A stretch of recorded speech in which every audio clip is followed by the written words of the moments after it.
Diane's obsession with controlling my property had always been creative.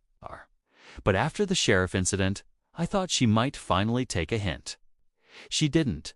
Her next scheme targeted the very communications infrastructure of my ranch. It started early one morning. I was in the barn checking on the cattle when my assistant ran up, visibly panicked.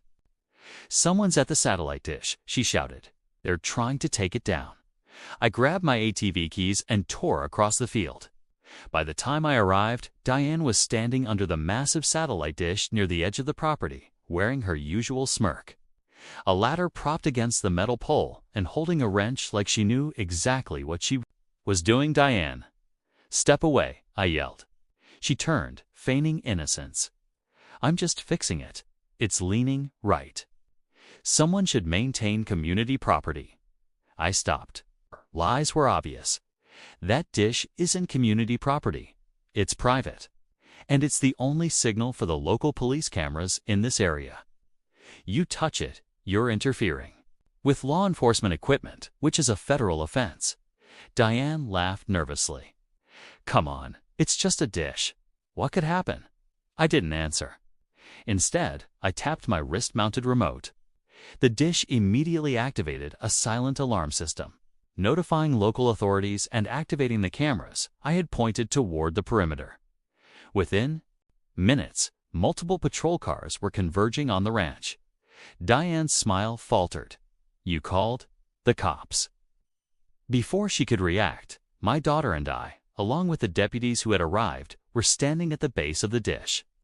"Ma'am," one deputy said, "you are interfering with private and law enforcement equipment. Step away immediately." Diane froze, eyes darting between the dish, the deputies, and the camera feed showing her every move. Panic set in when she realized the gravity of her situation. She had gone from property meddler to someone who could face serious federal charges. "Look, I was just," she stammered. "Just what?" My daughter asked coldly. "Just nearly disabled.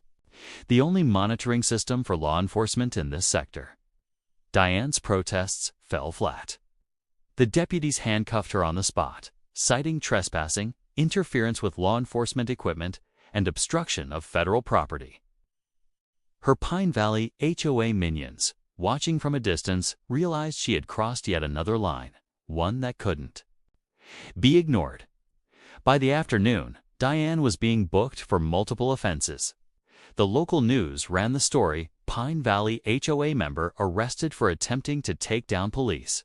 Satellite dish on private ranch." Her reputation had officially collapsed beyond repair. I climbed the ladder later, inspecting the satellite dish. It was intact, functioning perfectly. The cameras that monitored the ranch and surrounding area continued transmitting without interruption. Every inch of my property, my home, barns, pastures, and security systems remained secure. I leaned back, sipping iced tea, and thought about Diane. Every scheme she'd attempted had ended in her humiliation fines or arrest. And now she had managed to turn herself into a federal liability. She had tried to sever communications, thinking it would give her leverage. Instead, she had handed me yet another victory, further reinforcing the undeniable truth. My ranch was untouchable, and any attempts to meddle were only going to backfire. The sunset over the satellite dish was peaceful, a reminder that preparation, planning, and law enforcement on your side make all the difference.